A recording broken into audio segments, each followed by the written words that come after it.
to another episode of Game Time, presented this week by Nusenda Credit Union. I'm JP Murrieta, and this week we are at Estancia High School, home of the Bears and their girls basketball team, and head coach Lawrence Tapia. Thanks for being our guest this week. Thank you, JP. The same way I like to start a lot of these conversations of teams we don't get to see as much. What kind of group do you have this year? What kind of team do you have? A very special group, very versatile group, and youth and experience all throughout.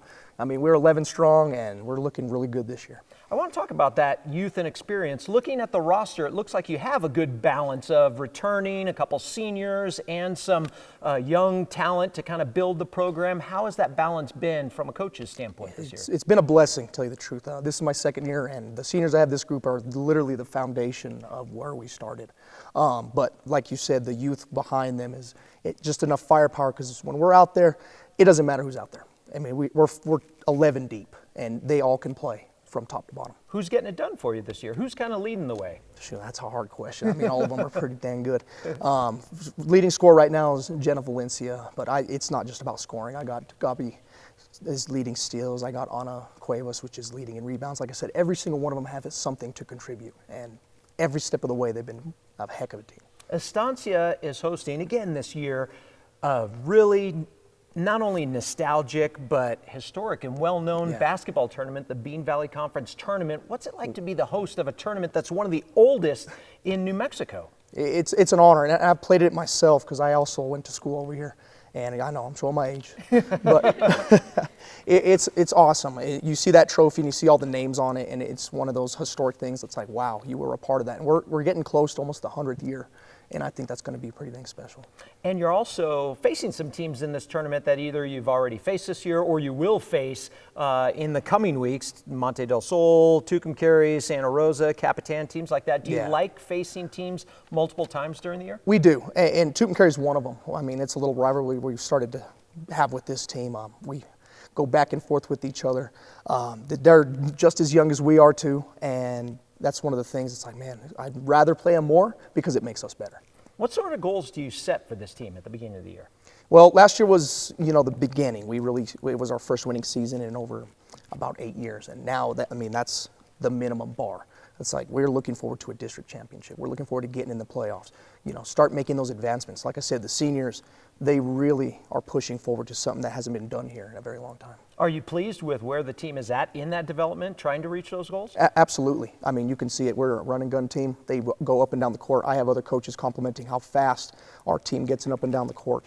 They call little Molly the red blur last night because you saw her from the corner to corner sprinting up and down. It's like everyone does that, and it's just amazing to see a transition ball with this team. Do you have nicknames for all of these girls on the team? I mean, they probably have their own nicknames, but no, for me, not so much. But for the team, they definitely come up with some good nicknames. The Estancia girls basketball program, if I'm not mistaken, only has one finals appearance at state, and that was back in 1978. What's it going to take to qualify for the postseason and make a deep run in March? It's going to take mental toughness.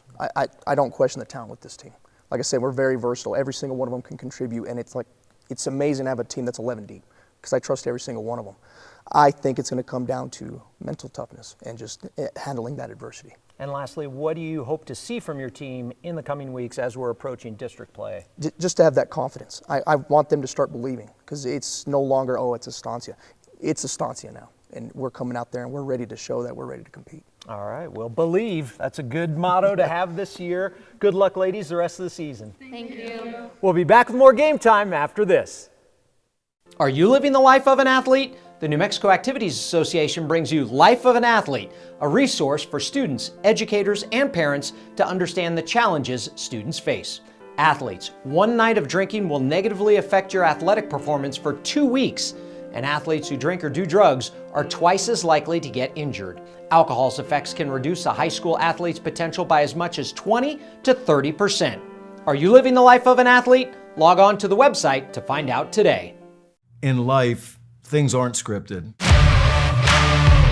If you're an athlete, we need people like you and translate those skills to officiating.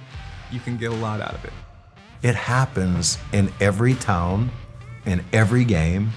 We never have a perfect game, but the rewards always outweigh the negativities.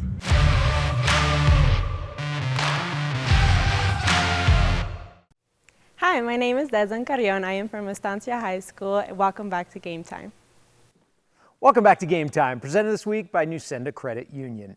Here's a math problem for you. 1 + 1 = 2. But when you take one school and combine it with another school, it creates one team that's won 2 state titles in 3 years. Roy and Mosquero are 2 of the smaller communities in New Mexico, but together they are putting their names back on the basketball map. I feel like you have eyes on you everywhere you go, being the defending state champs. I mean, everyone wants to beat you. Roy Mosquero has won 2 of the last 3 Class A state championships. My freshman year we won that year, and then going into a sophomore year there was a lot of pressure, but you know, we just got to play our game and play together as a team. We have a target on our back for the #1 seed, but it's okay. We just have to handle it. This group has 6 returners from last year's title team. It gave them a lot of confidence. When you can get to the pit and go deep into state in March, it does a lot mentally for them. At the same token, you've got to still play ball. You got to work hard. There's a big difference between confidence and arrogance, and we try not to be on the other side. Roy High School holds the girls' basketball record for most points scored in a state tournament game when they put up 104 points back in 1996. Roy was a powerhouse 25, 30 years ago, and I'm not saying we're a powerhouse now, but we've started to do good. We've started to win a little more, and it brings the whole community together. Our boys won a football championship this year, and that was exciting, and that brought everybody together even more. So we're just kind of on a track right now, gaining momentum all the way across the board, and I hope we can keep it that way. For those not familiar with both rural high schools, Roy and Mosquero are located in the northeastern corner of the state, making travel sometimes a challenge. We'll travel, 20 miles once or twice a week to practice these kids, and a lot of these kids come 30 or 40 miles outside of Mosquero or Roy. So, it takes a lot. It's a team commitment from bus drivers, administration, coaches, players to make all this work. 1, 2, 3, defense! Traveling is probably the hardest part of being in a small community, but being so small, I mean, you know everyone. Everyone's like your brother or your sister, and I mean, you're real close, so being in sports, you're like familiar with them, and it's not so much drama or anything like that. You're real close and put together, and it's really nice, I'd say so. In Roy, everyone has to play every sport, or be in every organization if we want to have a team or a program, and our community is very supportive, our coaches and all of our parents, and I think that all of us kids being so well-rounded helps us, not just in basketball, but everything else, and it'll make us better people in life. The Roy Mosquero Co-op that goes by the name of Lady Blue hopes to lift the Blue Trophy once again in March. The Roy Mosquero Co-op will take on 2A opponent Clayton this week before starting district play next week. Speaking of basketball, let's check out the latest Max Preps basketball polls.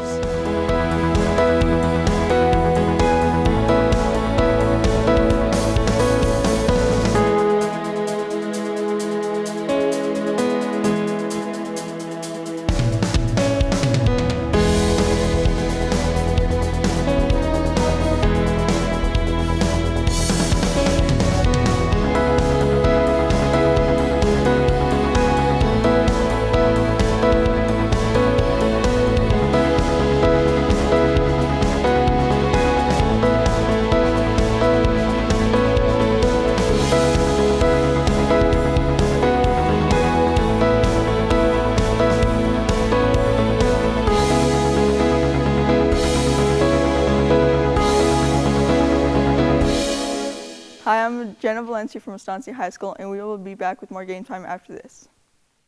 Do you love sports? Do you want a front row seat for exciting high school sports action in New Mexico? If the answer is yes to either of those questions, then becoming an interscholastic sports official may be right for you. The New Mexico Officials Association is looking for individuals age 15 years or older to serve as officials in 10 different sports. No experience is necessary and training is provided.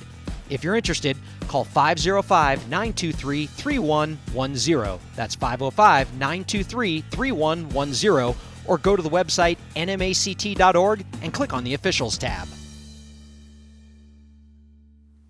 Welcome back to Game Time from Estancia High School. This week's episode of Game Time is presented by Nusenda Credit Union. The state wrestling championships are just a couple weeks away, and one of the favorites is a two-time state champ on the mat, and he helped his football team win a state title in the fall. He is La Cueva's Mason Posa. I have a goal for myself just to try to pin every single person in my weight class, you know, and not to keep any close matches and just win state again. La Cueva Junior Mason Posa is a two-time wrestling state champ. He won the 160-pound division as a freshman. His sophomore season, he won the 189-pound bracket, and he started this year in the 215-pound classification. The reason why I keep going up and going up is because I want to play football, and then that's my dream.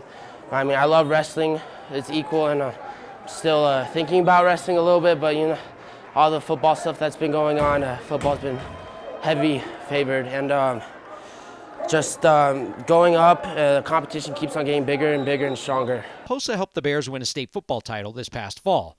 Mason plans to play football at the next level and says college football coaches like that he's a two-sport student athlete. College coaches, they love wrestlers. I mean, that's the one thing I hear on the phone all the time.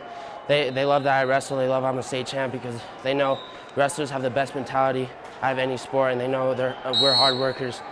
And just that helps me, wrestling also helps me with leverage, just learning how to tackle, and just being isolated by myself, just because I have no other teammates to depend on me. But when I'm in an open field tackle, just being by yourself it's wrestling correlates with that, and wrestling helps a lot for football. Posa is currently being recruited by a who's who of college football. Washington, Wisconsin, Texas Tech, Oklahoma State, USC, Baylor, TCU, Utah, Oregon, and I have over about 15 offers. I don't know, I don't really have a favorite yet, but all the visits I've been on, they've all been amazing. Coaches treat me great, and I'll probably make a list after my official visits, and we'll see. On the mat, Mason is coached by his father, Javier, who has a pretty lengthy wrestling resume of his own, from his high school days in Santa Fe to his collegiate years at Oklahoma. He's my mentor. I look up to him.